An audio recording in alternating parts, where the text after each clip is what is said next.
Hey there, Ricky Shockley with Med Spa Magic Marketing, and today is part 2 of our Facebook and Instagram ads guide for med spas, dermatologists, and plastic surgeons. So in part 1, we talked about first, why you should care to listen to me at all. We showed some examples of these strategies live in action for practices and some emails we've received from practices that we work with about the results they're getting with these ad strategies. We also talked about how to just effectively set yourself up for success, not only with marketing in general, but specifically with Facebook ads. In today's video, we're going to go over the specifics of building out our ads and our ad offers. So first things first, we need to do some research on our offers.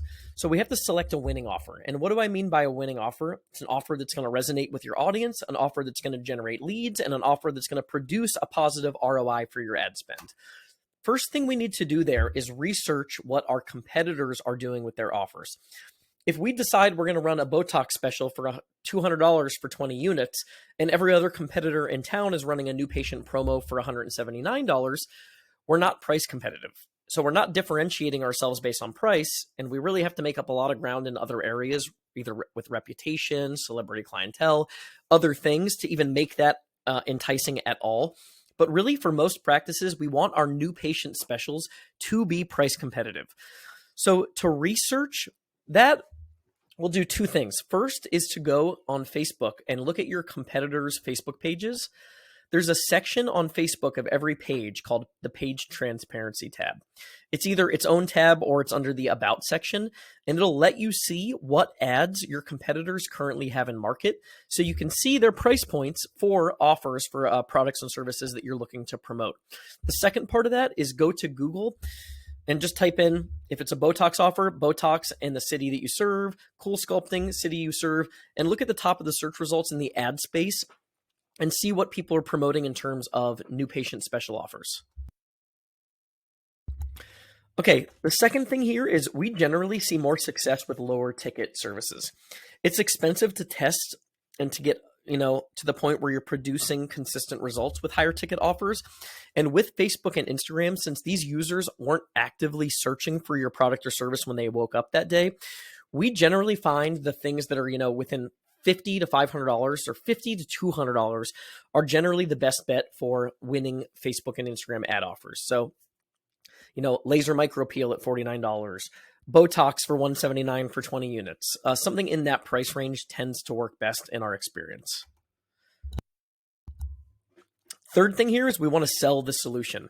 So don't just talk about Dysport. If you're running a Dysport ad, explain the benefits of Dysport and why someone would use Dysport in the first place. So really focus on selling the solution, not the actual product itself.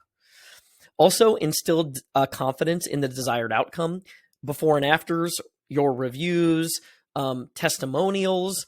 Also, if you can, look into providing guarantees and then give some sort of like a promo or like a second service if they're not getting the results that they want. So give people the confidence that they're going to receive the desired outcome and eliminate risk if at all possible. And then all of the strategies that we're talking about here are new patient promos, which are evergreen. So if you're running monthly specials to your newsletter list, that's going to be a different strategy.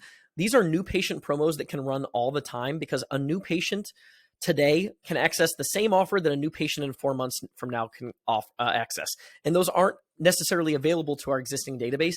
They're just new patient promos that are running on an ongoing basis so that we can properly test and optimize the performance of our campaigns. And that brings me to the last point here, the next point, which is testing. It's critical to the success of your efforts. You want to test your ad images, you want to test ad copy, and you want to see what works. At the extreme, we had a client years ago that gave us an image they wanted to use for their ads, and it was just a stock image of people talking in a park. That ad image generated leads for $77 cost per lead. When we implemented the strategy that I'm about to show you, our cost per lead went down under $15 immediately. So that's an extreme example, but it is an example to illustrate the importance of testing. Okay, so step 2 is we want graphics or videos that pop in the feed. So the old AIDA model of marketing, attention, interest, desire, action, we're really trying to hit on that A, attention. we need to stand out in the newsfeed. Otherwise, people are going to scroll right past our ad. They're not looking on their Facebook and Instagram feed because they care what we're doing that day. They're trying to see what their friends are doing, their family's doing, pages they intentionally follow. We're advertising to them. So the number one objective of an advertisement is to generate attention and get the user to pause. So the ways that we do that is we like to use text overlay on our images or videos so that we can quickly communicate the offer. Let's hypothetically say you have a video of someone at your practice talking about cool sculpting, right? Well, unless I'm going to sit there and listen for 30 seconds, I have no idea what that video is about. If I use a bar on the top or bottom of the video or both that says, cool sculpting, save $500, well, now I know that this is an ad talking about cool sculpting, right? So we want to use text overlay to quickly communicate the offer. We want images that are pop in the feed. So we want to use bold colors and designs that get the user's attention. We want to be clear with our next steps. So I'll show you what more about that in a second here, but we want to be really clear with what exactly happens to access this offer and what steps the user needs to take. We don't want to say, access this offer, fill out this form to access the offer. What does that mean? What does access the offer mean? We want to be really, really clear with what the steps are to move someone along the buying process. And then we want to include social proof and location information so people know that we're a reputable practice and that we're local to their area.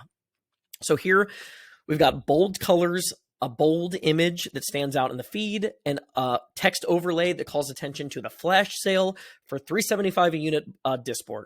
And then we also have that language in there that focuses on the solution and the benefit, not the product. So soften and smoothen frown lines between the brows for up to 5 months. And then at the bottom here, we have social proof, which is voted best med spa in their area 2022. If you have really great Google reviews, you might want to mention that here as well.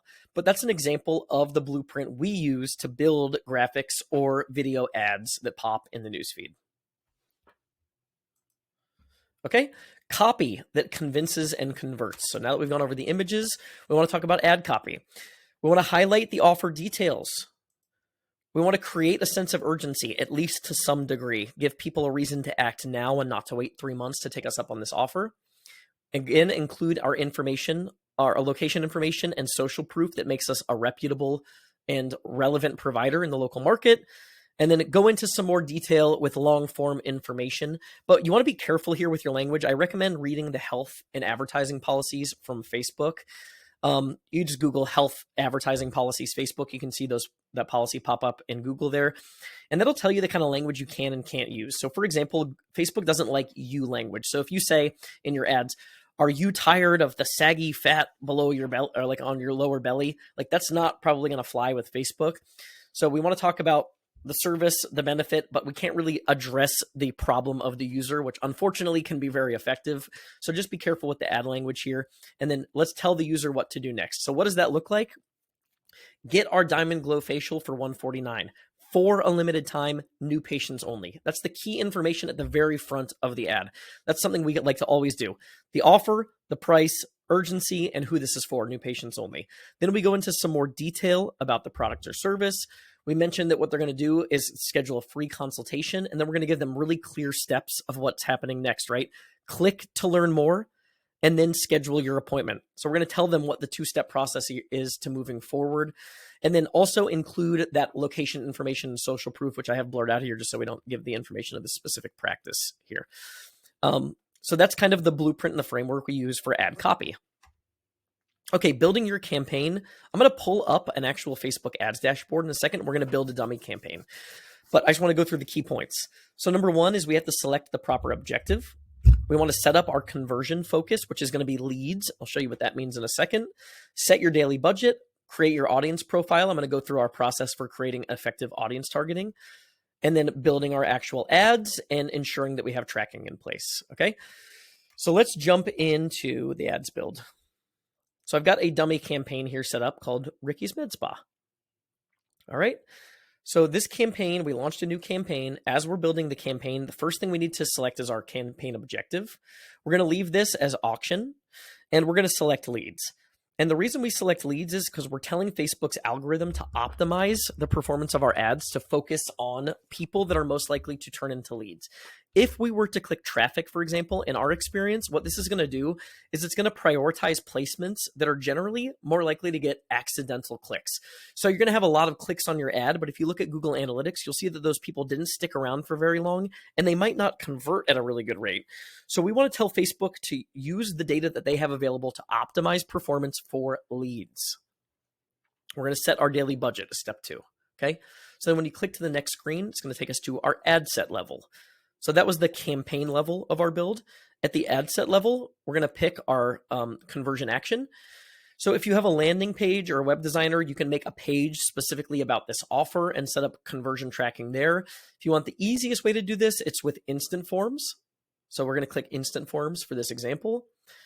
And we're going to say maximize the number of leads as our objective. You can pick either one of these. I don't have a preference here. You can read the details as to the pros and cons really there, but for this purpose, we'll just say maximize number of leads. We're going to pick our Facebook page, and then we're not going to set an end date, and then we're going to go to audience. This is really important. Really, really important here. So when we're building our audience, we want to be realistic as to where the top 80% of our business comes from. We don't want to focus on the outliers. Okay, so if I say, where do your patients come from? And you were to say, well, I don't know, we have people drive from an hour away to come to our practice. Yes, that might be true, but where do the 80% of your patients come from? What is that geographic area? So for us, we're in Mount Juliet, Tennessee, a suburb east of Nashville. If I were to make this circle large, say 17 miles, I'm going to cover the downtown area. I'm just going to check real quick to make sure I'm recording the proper window here.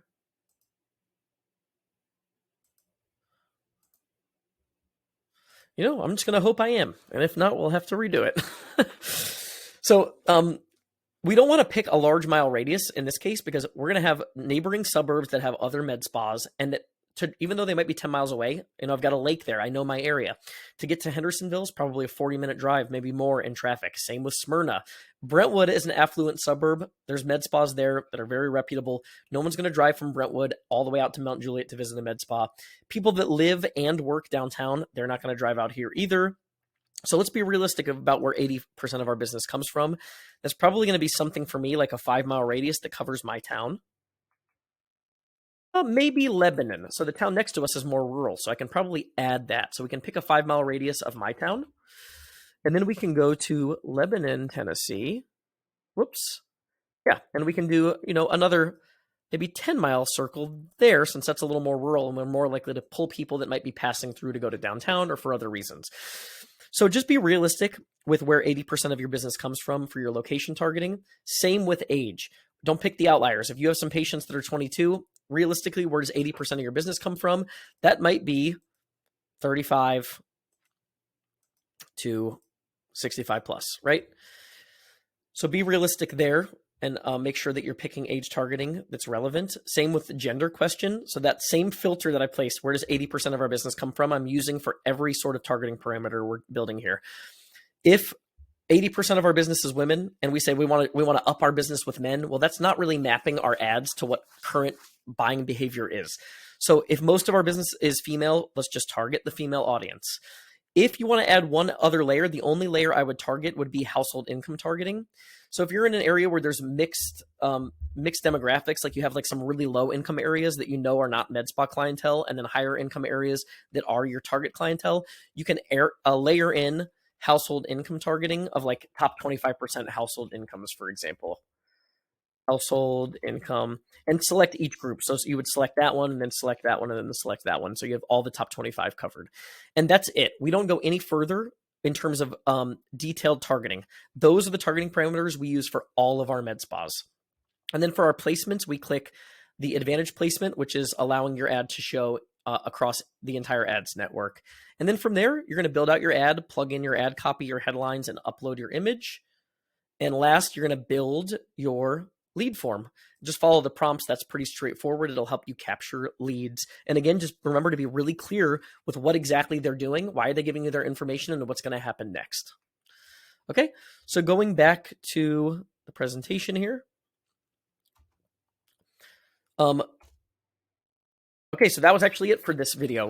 We went through building your campaign. In the next video, we're going to talk about processes for converting more leads into booked appointments and the tools and systems and strategies we use to accomplish that. So stay tuned for part 3.